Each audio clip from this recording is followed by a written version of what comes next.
Welcome to 69 TV. నా పేరు సుమాంజలి. ముందుగా బులెటిన్లోని హెడ్లైన్.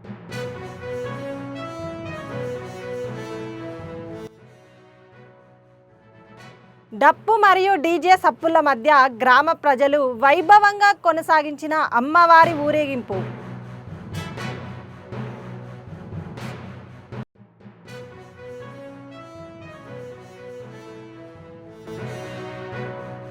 ప్లాస్టిక్ వాడకం వల్ల ఎదురయ్యే సమస్యలపై మున్సిపల్ అధికారులు ఏర్పాటు చేసిన అవగాహన కార్యక్రమంలో మంత్రి పాల్గొన్నారు.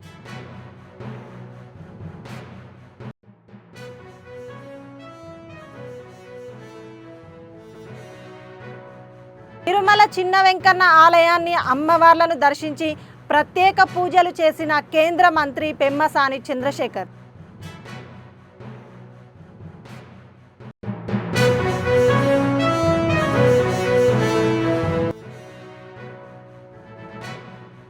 ఓటేసిన పాపానికి కాటికి పంపుతున్న కాంగ్రెస్ అని మాజీ మంత్రి కేటీఆర్ ఘాటు వ్యాఖ్యలు.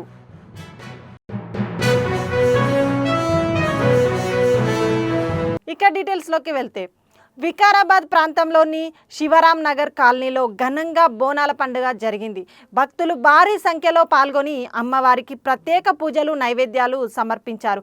అనంతరం అమ్మవారి ఊరేగింపులో డప్పు మరియు డీజే సప్పుల మధ్య ఆనందాలతో గ్రామ ప్రజలు వైభవంగా కొనసాగించారు.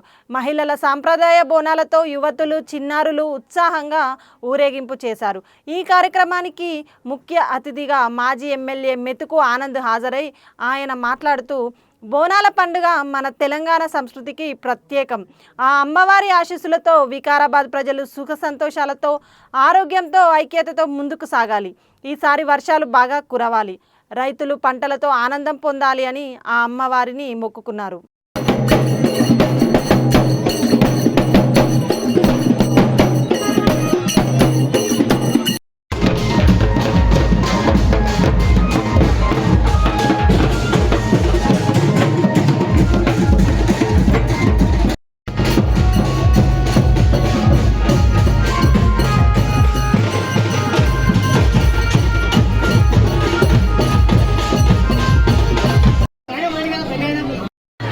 ఈరోజు వికారాబాద్ మున్సిపాలిటీలోని శివరాం నగర్ కాలనీలో పోచమ్మ దేవతకు బోనాలు సమర్పించేటటువంటి కార్యక్రమంలో మా నాయకులు మిత్రులు అందరితో కలిసి పాల్గొనడం జరిగింది.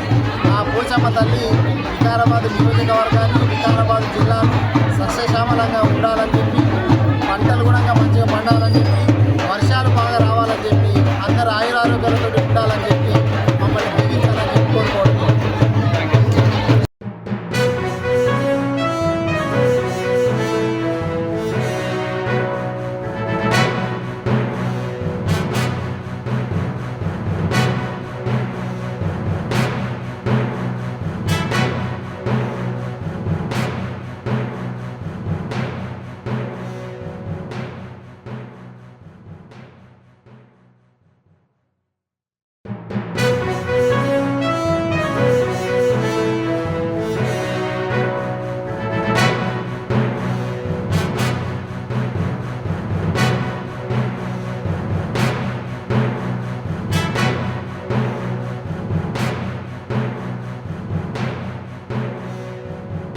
హైదరాబాద్లో అర్ధరాత్రి కురిసిన వర్షం కారణంగా రామంతపూర్ బ్రెడ్ కంపెనీ ప్రాంగణం రోడ్డుపైన నీటితో మునిగిపోయిన ప్రజలు ఎంతో ఇబ్బందులు గురవుతున్నారు. రోడ్డుపై వాహనదారులు ట్రాఫిక్ సమస్యలు ఏర్పడినవి. దీనితో అక్కడి ప్రజలు ప్రభుత్వం వెంటనే చర్యలు తీసుకోవాలని కోరారు.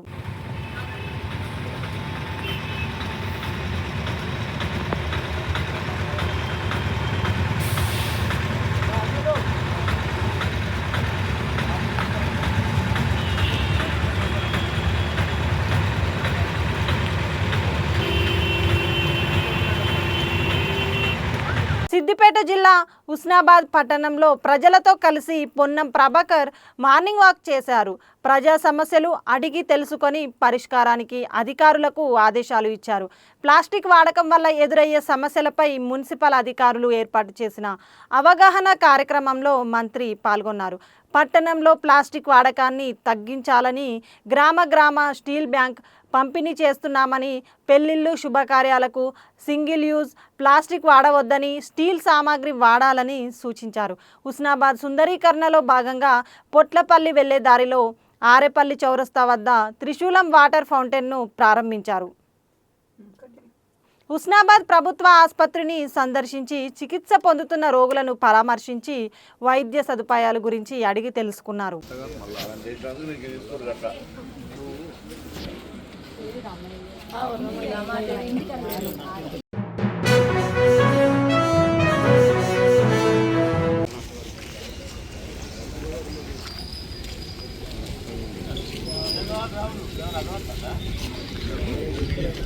ఏలూరు జిల్లా తిరుమల చిన్న వెంకన్న ఆలయాన్ని కేంద్ర మంత్రి పెమ్మసాని చంద్రశేఖర్ గోపాలపురం ఎమ్మెల్యే మద్దిపాటి వెంకటరాజుతో కలిసి సందర్శించారు. స్వామి అమ్మవార్లను దర్శించి ప్రత్యేక పూజలు నిర్వహించారు. ఆలయానికి విచ్చేసిన ఆయనకు అర్చకులు పూర్ణకుంభ స్వాగతం పలికి ప్రత్యేక దర్శనం ఏర్పాటు చేశారు. స్వామి అమ్మవార్ల దర్శనం ఆలయ ముఖ మండపంలో ఆయనకు అర్చకులు వేద పండితులు స్వామివారి శేషవస్త్రం కప్పి వేద ఆశీర్వచనం చేశారు. అనంతరం సుపరిపాలనలో తొలి అడుగు కార్యక్రమంలో పాల్గొన్నారు.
ఖమ్మం జిల్లా కారేపల్లి మండలం ఎర్రబోడు గ్రామానికి చెందిన పోడు రైతులకు ఫారెస్ట్ అధికారులకు మధ్య ఘర్షణ చోటు చేసుకుంది.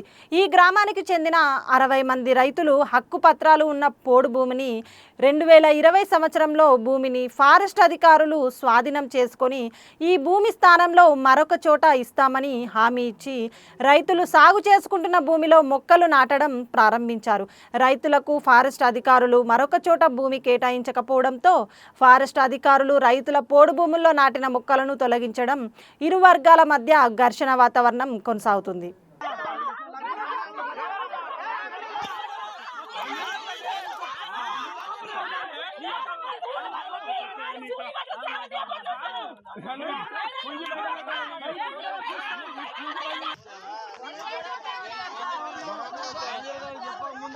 విజయవాడ బెంజ్ సర్కిల్ వద్ద ఓ కారు బీభత్సం సృష్టించింది. కారు డ్రైవర్ మద్యం మత్తులో ఉండడంతో ముందు వెళ్తున్న 2 కార్లను ఢీకొట్టగా పక్కనే ఉన్న విద్యార్థినులపై కారు దూసుకెళ్లింది. ఈ ఘటనలో 4 విద్యార్థినులకు తీవ్ర గాయాలయ్యాయి.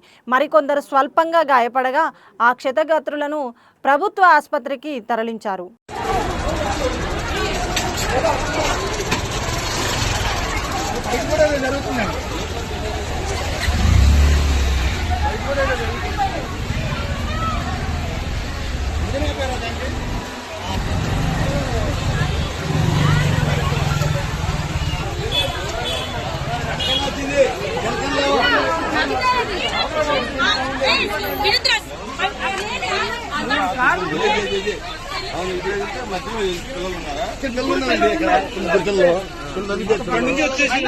కాలు ఇరిగిపోయింది. కాలు మీద ఎక్కేసింది. కాలు మీద చాలాసేపు ఉంది కారు.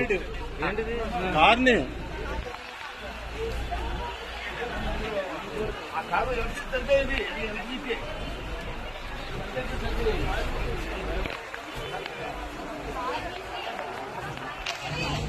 ఖమ్మం జిల్లాలో మమతా హాస్పిటల్ గ్రౌండ్కి చేరుకున్న మాజీ మంత్రి కేటీఆర్ పువ్వాడ అజయ్కు బీఆర్ఎస్ శ్రేణులు ఘన స్వాగతం పలికాయి. కేటీఆర్ మాట్లాడుతూ 10 ఏళ్లలో అన్ని రంగాలలో అభివృద్ధి సాధించి దేశంలోనే తెలంగాణ ఆదర్శంగా నిలిచింది. కాంగ్రెస్ ఇచ్చిన బోగస్ హామీలను ప్రజలు నమ్మి కాంగ్రెస్కు అధికారం ఇచ్చారు. నిరుద్యోగులకు, మహిళలు, వృద్ధులు ఇలా అనేక వర్గాల ప్రజలకు ఇచ్చిన ఏ ఒక్క హామీని నిలబెట్టుకోలేదని అన్నారు. ఓటేసిన పాపానికి కాంగ్రెస్ కాటికి పంపుతుంది. ఇప్పుడు ఎన్నికలు జరిగితే 100% బీఆర్ఎస్ 100 సీట్లతో అధికారంలోకి వస్తుంది. బీఆర్ఎస్ పాలన విలువ ప్రజలకు తెలియాలంటే మరో 3 సంవత్సరాలు ఇబ్బంది పడాల్సిందే. పొంగులేటి బాంబుల మంత్రి అని, బట్టి కమిషన్ల మంత్రి అని, రైతుల ఇబ్బందులు వ్యవసాయ శాఖ మంత్రి తుమ్మలకు వారి సమస్యలు తెలియడం లేదా అని ప్రశ్నించారు. స్థానిక పేరు పేరున హృదయపూర్వకంగా నమస్కారం. అజయ్ బాబు మీరు అందరూ సైలెంట్గా ఉంటారా ఉండరా ప్లీజ్. తమ్ముడు కొద్దిగా ప్లీజ్ ఫోన్లు కొద్దిసేపు ఇబ్బంది పెట్టకండి. ప్రెస్ మీటు ఇబ్బంది పెట్టకండి ప్లీజ్ ప్లీజ్. Thank you. వాళ్ళ ఘనంగా స్వాగతం పలికిన ఖమ్మం జిల్లా మా తమ్ముళ్ళందరికీ, మా చెల్లెళ్ళందరికీ ధన్యవాదాలు.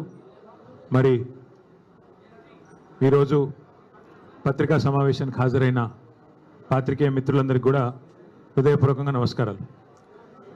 ఈరోజు ఉమ్మడి ఖమ్మం జిల్లాలో ఆనాడు సోదరులు మాజీ శాసనసభ్యులు బానోత్ మదన్ లాల్ గారు మరణించినప్పుడు నేను దేశంలో లేను. అందుకే వారిని, వారి కుటుంబాన్ని తొందరగా కలిసే అవకాశం లేకుండా పోయింది. కర్మకు హాజరు కావాలి ఆ రోజు 8వ తారీఖు నాడు. కానీ దురదృష్టవశాత్తు అదే రోజు శాసనసభ్యులు మాగంటి గోపీనాథ్ గారు మరణించడం, వారి అంత్యక్రియలు అదే రోజు ఉండడం వల్ల కర్మ కార్యక్రమానికి కూడా ఆ రోజు రాలేకపోయాం. అందుకే ఈరోజు వచ్చి వారి కుటుంబాన్ని, బానోత్ మంజుల గారిని, వారి కుటుంబాన్ని మొత్తం కలిసి పార్టీ తరఫున వారికి అన్ని రకాలుగా అండగా ఉంటాం. అన్ని రకాలుగా ఆ కుటుంబాన్ని పార్టీ ఆదుకుంటుంది, వారికి అండగా ఉంటుంది అని చెప్పి వారికి ధైర్యం చెప్పి ఇక్కడి నుంచి గౌరవనీయులు మా కొత్తగూడెం జిల్లా పార్టీ అధ్యక్షులు మాజీ శాసనసభ్యులు రేగా కాంతారావు గారి మాతృమూర్తి పరమపదించారు. వారిని పరామర్శించడానికి వెళ్ళాలి. మధ్యలో ఇవాళ ఇక్కడ ఖమ్మంలో ప్రత్యేకంగా ప్రెస్ మీట్ ఏర్పాటు చేయడానికి కారణం ఒకటే. రాష్ట్రంలోని యువతకి నా విజ్ఞప్తి, మత్తు పదార్థాలకి, డ్రగ్స్కి దూరంగా ఉండండి. పొరపాటును కూడా అలవాటు చేసుకోవద్దు. పొరపాటును కూడా అవి అలవాటు చేసుకుంటే జీవితాలు నాశనం అవుతాయి. నేను జీవితంలో ఎన్నడూ సిగరెట్ కూడా తాగని వ్యక్తిని. అట్లాగే మరి మీరందరూ కూడా తప్పకుండా డ్రగ్స్కి, మత్తు పదార్థాలకి దూరంగా ఉండాలని కోరుతా. రాష్ట్ర ప్రజలకు కూడా ఒక విజ్ఞప్తి, రేవంత్ రెడ్డి గారి స్పీచ్లకి, వార్తలకి, చిట్చాట్లకు కూడా దూరంగా ఉండండి నా విజ్ఞప్తి. ఎట్లాగైతే మరి డ్రగ్స్ మనుషుల ప్రాణాలు హరిస్తాయో అట్లాగే కొన్ని నికృష్టపు మాటలు, నికృష్టపు డైలాగులు మరి మీ ప్రశాంతతకు, మీ ఆరోగ్యానికి కూడా, రాష్ట్ర ఆరోగ్యానికి కూడా హానికరం. పెద్దలు చెప్తారు, నక్క పీనుగునే పిక్కు తింటుంది, పంది బురదలోనే పొరలాడుతుంది, పెండ పురుగు గుడ్ల చావిట్లోనే తిరుగుతుంది. అట్లాగే గుంపు మేస్త్రి నోట్లోంచి కంపు తప్ప ఏమీ రాదు, నికృష్టపు మాటలు తప్ప ఏది రాదని మళ్ళొక్కసారి తేలిపోయింది. ఒకరోజు ఫోన్ ట్యాపింగ్ అంటాడు, మరొక రోజు ఫార్ములా ఈ అంటాడు, ఇంకో రోజు డ్రగ్స్ అంటాడు, కాదంటే కాళేశ్వరం, లేదంటే కేసీఆర్.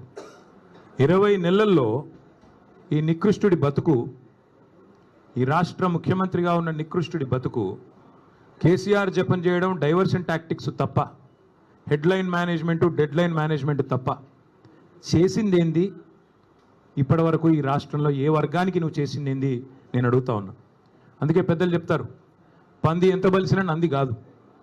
నువ్వు ముఖ్యమంత్రి కావచ్చు, ఇంకో 3 ఏళ్ళు ఉండొచ్చు, మురిపంగా డబ్బుల మూటలు దోచుకుంటూ ఉండొచ్చు, కానీ ఎన్నటికీ నీ బతుకు ఒక పెండ పురుగులోని పురుగు బతికే తప్ప నీది ఎన్నటికైనా కూడా కేసీఆర్ స్థాయి కానీ, ఆ ముఖ్యమంత్రి పదవికి ఉండే ఒక గౌరవాన్ని కానీ, గతంలో మహామహులు ఆ పదవిని అధిష్ఠించారు. ఓ విజయభాస్కర్ రెడ్డి గారు, ఓ ఎన్టీ రామారావు గారు, ఒక రాజశేఖర రెడ్డి గారు, ఒక చంద్రబాబు నాయుడు గారు, ఒక కేసీఆర్ గారు. వాళ్ళు ఆ పదవికి ఎక్కిన తర్వాత ఎంత హుందాగా వ్యవహారం చేశారు. ఒక రోషయ్య గారు ఎంత హుందాగా వ్యవహరించారు. మీరెంత నికృష్టంగా వ్యవహరిస్తున్నారు. ఇది రాష్ట్రమే కాదు, దేశం మొత్తం గమనిస్తూ ఉంది. 2 ఏళ్ళైంది మీరు తెలంగాణ రాష్ట్రానికి ముఖ్యమంత్రి. మీ వల్ల వీసమెత్తు లాభం పొందిన ఒక మనిషి కానీ ఒక వర్గం కానీ చూపెడతావా? ఒకటి మాత్రం ఒప్పుకోవాలి, రేవంత్ రెడ్డి గారి వల్ల బాగా లాభపడింది ఎవరయ్యా అంటే చిల్లర గాసిప్ వెబ్సైట్లు, యూట్యూబ్ ఛానళ్ళు, వాటికి పెట్టే దిక్కుమాలిన తంబునేళ్లు నడుపుకునే కొంతమందికి మాత్రం రేవంత్ రెడ్డి వల్ల కడుపు నిండా మరి బ్రహ్మాండంగా ఆదాయం వస్తున్నమాట మాత్రం వాస్తవం. 3rd రేట్ యూట్యూబ్ ఛానళ్ళకి, మీడియా ముసుగులో దరిద్రాన్ని వండే దగుల్బాజీలకు ఆదాయం పెరగొచ్చు, కానీ రాష్ట్ర ప్రజలకు మాత్రం దమ్మిడి ఆదాయం కూడా, దమ్మిడి లాభం కూడా నీ వల్ల లేదు అనేది వాస్తవం. రోత వార్తలు, రోత డైలాగులతో ఇవాళ ఇష్టం వచ్చినట్టు మాట్లాడి చిట్ చాట్ల పేరిట నువ్వు చీటింగ్ ఏదైతే చేస్తున్నావో ఈ రాష్ట్ర ప్రజల్ని జనం చీకొట్టే పరిస్థితి తెచ్చుకుంటా ఉన్నావు. టన్నుల కొద్ది కేసులు పెట్టాడు 20 నెలల్లో, టన్నుల కొద్ది కేసులు. గుండు పిన్నంత ఆధారం అన్న దొరికిందా? ఉంటే కదా దొరికేదానికి, తప్పు చేస్తే కదా భయపడేదానికి. అందుకే నేను అనేది, చేతిలో పవర్ ఉంది నీకు, నువ్వే హోంమంత్రి, నువ్వే ముఖ్యమంత్రి, నీ కిందే మొత్తం 1000 మంది పోలీసులు ఉన్నారు, మంది మార్బలం వ్యవస్థ అంతా నీకే ఉంది. ఏం తప్పు చూపెట్టినావు? 20 నెలల్లో ఏం పీకినావు? ఎంతసేపు లీకులు. అప్పట్లో ఏదో సినిమాలో ఆయన గ్రీకు వీరుడు అనేవాళ్ళు, ఈయన లీకు వీరుడు. లీకులు తప్ప, చిట్ చాట్లు తప్ప నువ్వు పీకింది ఏంది, నువ్వు చేసింది ఏంది రాష్ట్ర ప్రజలకు కానీ రాష్ట్రంలోని ఏ వర్గానికి నువ్వు చేసింది ఏంది నేను అడుగుతా ఉన్నా. మేమేమి తప్పు చేయలేదు కాబట్టే ఇవాళ ఇంత ధైర్యంగా మొహమాటం లేకుండా దమ్ముంటే లై డిటెక్టర్ పరీక్ష పెట్టు, దమ్ముంటే లై డిటెక్టర్ పరీక్ష పెట్టు అని చెప్పిన మొట్టమొదటి రాజకీయ నాయకుడిని నేను. నీకుందా దమ్ము? ఓటుకు నోటు కేసులో నేను డబ్బులు తీసుకోలేదు లేదా ఇవ్వలేదు అని చెప్పే దమ్ము నీకుందా లై డిటెక్టర్ పరీక్షలో? మగాడివైతే, పిరికి సన్నాసివి కాకపోతే వస్తావా? ఉద్రం కూర్చుందాం, రాష్ట్ర ప్రజల ముందు లైవ్ కెమెరాల ముందు కూర్చుందాం, ఎవరేందో ప్రజలను తెలవమందాం. ఇద్దరి మీద ఉంది కదా ఏసీబీ కేసు, నీ మీదో కేసు ఉంది, నా మీదో కేసు ఉంది. నువ్వు మరి రా, ముందుకు రా అని కూడా సవాల్ చేసిన రాలా. పెడితే పెట్టాడు కేసులు, ఏదో ఫార్ములా ఈ అని, కమిషన్ అని, ఇదని అదని పెట్టాడు. దొంగ కేసు పెట్టినా అది కూడా పెట్టడం సరిగా రాదు ఈయనకి. అదే సినిమాలో చెప్తారు, బ్రహ్మానందం గారు దొంగ పాత్ర వేస్తాడు, వేసిన తర్వాత అందులో ఆయన చెప్తాడు, ఆ హీరో గారు, వీడు దొంగ కానీ దొరికిపోవడం వీడి స్పెషాలిటీ అంటాడు. అట్లాగే రేవంత్ రెడ్డి స్పెషాలిటీ ఏంటంటే దొరికిపోవడం, పనికి మళ్ళీ డైలాగులు కొట్టడం, మళ్ళీ వెంటనే దొరికిపోవడం. అందుకే నేను అనేది, మీకు రేవంత్ రెడ్డి గారికి నేను చెప్తా ఉన్నా, నువ్వు సీసీ కెమెరాల్లో దొరికిపోయిన చిల్లర దొంగవి. నీ బుద్ధి ముఖ్యమంత్రి అయినాక కూడా మారలా. చిట్ చాట్ల పేరిట్లో చీకటి భాగవతం ఎందుకు, చీకటి బతుకులు ఎందుకు? నేను అడుగుతా ఉన్నా, స్ట్రైట్గా మాట్లాడుకుందాం రా. నువ్వే డైలాగ్ కొడుతీవి కదా, కేసీఆర్ వస్తాడా, కేటీఆర్ వస్తాడా, రండి అన్నావు, నేను వచ్చిన. నువ్వు పారిపోయిన పిరికి సన్నాసివి. నీ సవాల్ స్వీకరించి నేను వస్తే మాట మీది నుండి తప్పుకుని పారిపోయిన పిరికి సన్నాసివి ఇవాళ చీకటి భాగవతాలు, చీకటి డైలాగులు, పీడియా మిత్రులతో చిట్ చాట్ల పేరిట డ్రామాలు ఎందుకు? ఇప్పుడు కూడా మళ్ళీ అడుగుతున్నా, ఎక్కడ పెడతావో పెట్టు చర్చ, వస్తాను. నువ్వు ఎక్కడంటే అక్కడ పెట్టు. అసెంబ్లీ అంటాడు, అసెంబ్లీలో మైక్ కట్ చేయకుండా చూద్దాం. నువ్వే చెప్పుకున్నావు కదా ఒక పత్రికకు పోయి, ఆ చెంప ఈ చెంప వాయిస్తున్నారు అసెంబ్లీలో అని. భయం నీకు, ఎందుకంటే నీకు రచ్చ చేయడం తెలుసు తప్ప చర్చ చేయడం తెలీదు. రచ్చ చేయమంటే, ఇష్టం వచ్చిన బూతులు మాట్లాడమంటే, గుడ్లు బీకి గోటీలాడతా, పేగులు తీసి మెడలో వేసుకుంటా అనే పనికిమాలిన డైలాగులు కొట్టమంటే, పాత చింతకాయ పచ్చడి లాంటి డైలాగులు అవి వస్తాయి. ఎక్కడికి రమ్మంటావు చెప్పు? జూబ్లీహిల్స్ ప్యాలెస్కి రమ్మంటావా? నీ కొడంగల్ కోటలోకి రమ్మంటావా? నేను నీలాగా పారిపోయే పిరికి పందని కాదు. నువ్వు ఏ చర్చకు, ఏ విషయంలో ఎప్పుడన్నా సరే రెడీగా ఉన్నావు. ఎందుకంటే మేము పోరాటాల పార్టీగా, పోరాటాల నుంచి వచ్చిన వాళ్ళం తప్ప నీలాగా బ్యాగులు మోసి సద్దులు మోసి వచ్చిన వాళ్ళం కాదు. మరొకసారి చెప్తున్నా, ఇదివరకు చెప్పా, మళ్ళొకసారి చెప్తున్నా. ఇదివరకు ఒక ఆయన ఇట్లాగే బీజేపీ ఆయన పనికిమాలిన మాటలు మాట్లాడితే, ఈ టెస్ట్ పెట్టుకుంటావు, ఆ టెస్ట్ పెట్టుకుంటావు అంటే, ఏం టెస్ట్ పెడతావో పెట్టుకోరా, బొచ్చిమంటే బొచ్చిస్తా, ఏదిమంటే అది ఇస్తా అని చెప్పాను. నువ్వు ఏ టెస్ట్ పెట్టినా దానికి నేను రెడీ. మరి నేను అడుగుతా ఉన్నా రేవంత్ రెడ్డిని, ఆయన కుటుంబ సభ్యులకు కూడా అడుగుతా ఉన్నా. నేను ఆయన కుటుంబ సభ్యులకి విజ్ఞప్తి చేస్తూ ఉన్నా, రేవంత్ రెడ్డి గారి కుటుంబ సభ్యులకి, కాన్వాయ్లో తిరగడం, సెటిల్మెంట్లు చేయడం, బెదిరించి చందాలు గుంజుకోవడం, ఇది ఒకటే కాదు, ముఖ్యమంత్రి గారి కుటుంబం మీరు, మీవాడు ఒక మానసిక రుగ్మతతో బాధపడతా ఉన్నాడు. ఎప్పుడు బట్టలు చింపుకొని రోడ్ల మీద పిచ్చోళ్ళలాగా పరిగెడతారని మేము కూడా కంగారు పడతా ఉన్నాం. కొల్లాపూర్ నియోజకవర్గంలో వివిధ అభివృద్ధి కార్యక్రమాలకు శంకుస్థాపన చేయడానికి విచ్చేస్తున్న తెలంగాణ రాష్ట్ర ముఖ్యమంత్రి రేవంత్ రెడ్డి గారి బహిరంగ సభకు విజయవంతం చేయడానికి బయలుదేరుతున్న మహిళతో బస్సులో ముచ్చటించిన టీపీసీసీ క్రమశిక్షణ committee chairman Nagar Kurnool parliament సభ్యులు డాక్టర్ మల్లు రవికుమార్.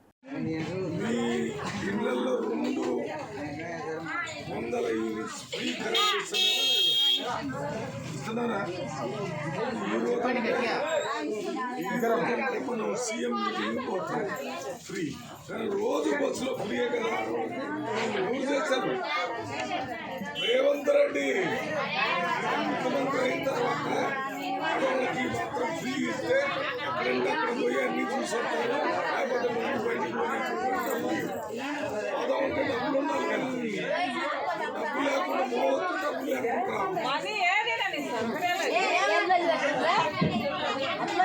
నల్లగొండ జిల్లా గుర్రంపోడు మండలం బొల్లారం ప్రభుత్వ ప్రాథమిక పాఠశాలకు బొల్లారం గ్రామ వాస్తవ్యులు వికేఆర్ కన్స్ట్రక్షన్స్ అధినేత కాంగ్రెస్ రాష్ట్ర నాయకులు వెలగపూరి కరుణాకర్ రావు శుక్రవారం విద్యార్థుల సౌకర్యార్థం డెస్క్ బెంచీలను బ్యాగులను బహుకరించారు.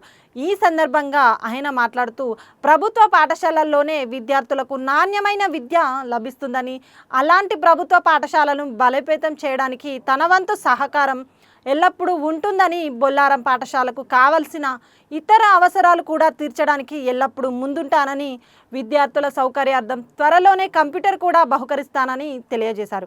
ఈ కార్యక్రమానికి ముఖ్య అతిథిగా విచ్చేసిన గుర్రంపోడు ఎస్ఐ పసుపులేటి మధు మాట్లాడుతూ తాను కూడా ప్రభుత్వ పాఠశాలలోనే చదువుకొని ఈ స్థాయికి ఎదిగానని, ప్రభుత్వ పాఠశాలలోని విద్యార్థులు బాగా చదివి జీవితంలో ఉన్నత స్థాయికి ఎదిగి ప్రభుత్వ ఉద్యోగాలు సాధించి తల్లిదండ్రులకు గ్రామానికి కీర్తి ప్రతిష్టలు తీసుకురావాలని తెలియజేశారు. వాళ్ళ తల్లిదండ్రులకు అందరికీ ఒకసారి నమస్కారం తెలుపుతున్నాను. రోజు దీనికి వచ్చినప్పుడు అదే పెద్దలు, మన గ్రామ పెద్దలు అందరూ చిన్న చిన్న ప్రాబ్లమ్స్ ఉన్నాయి, కింద కూర్చొని రాసుకోవడానికి కొంచెం ఇబ్బంది అవుతున్నది, పిల్లలకు కొంచెం ఇబ్బంది అయింది. 13 మంది పిల్లలు ఉండే ఆ రోజు నాకు వచ్చినప్పుడు 13 మంది కింద కూర్చొని రాయడం ప్రాబ్లం అవుతున్నప్పుడు అదే రోజు నేను కంపల్సరీ నా వంతు నేను సాయం చేస్తా. బెంచీల మీద కూర్చొని ఒక్క హైయెస్ట్ క్లాస్లో ప్రైవేట్ క్లాస్లో ఎలా రాస్తున్నారో అదే విధంగా కూర్చొని రాసే టేబుల్ ఇప్పిస్తానని నేను ఆ రోజే నా మనసులో ఉండే. కాకపోతే కొంచెం లేటు కావడం జరిగింది అంతే తప్ప అది నా మైండ్లో ఉండే ఇప్పించడానికి నేను ముందుకు వచ్చిన. అందరూ గ్రామ పెద్దలు అందరూ కదా.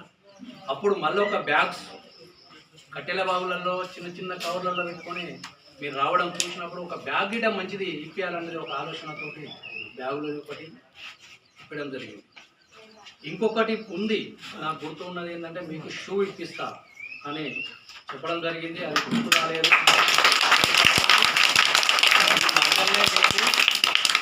నేను రాను సార్ వాళ్ళ ప్రిన్సిపాల్ గారికి ఇస్తున్నాను. నల్గొండలో ఒకరోజు పోయి తీసుకోండి, ఆ పేమెంట్ చేసేస్తే మీరే తీసుకొచ్చి ఇచ్చేయమని ప్రిన్సిపాల్ గారికి ఇంకొక పాయింట్ ఏంటంటే మీకు ఆ రోజు కంప్యూటర్ ఇప్పిస్తాను. పిల్లలు బొల్లారం గ్రామంలో ఇలా ఎవరు. బులెటిన్ ముగించే ముందు హెడ్లైన్స్ మరోసారి.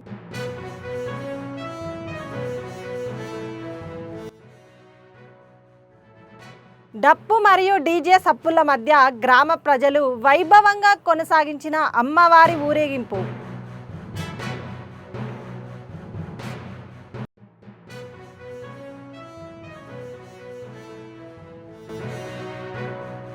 ప్లాస్టిక్ వాడకం వల్ల ఎదురయ్యే సమస్యలపై మున్సిపల్ అధికారులు ఏర్పాటు చేసిన అవగాహన కార్యక్రమంలో మంత్రి పాల్గొన్నారు.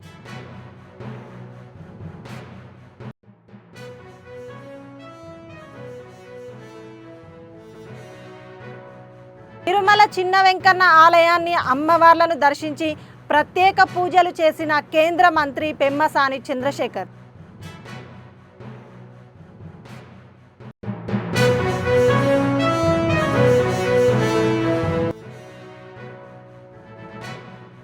ఓటేసిన పాపానికి కాటికి పంపుతున్న కాంగ్రెస్ అని మాజీ మంత్రి కేటీఆర్ ఘాటు వ్యాఖ్యలు.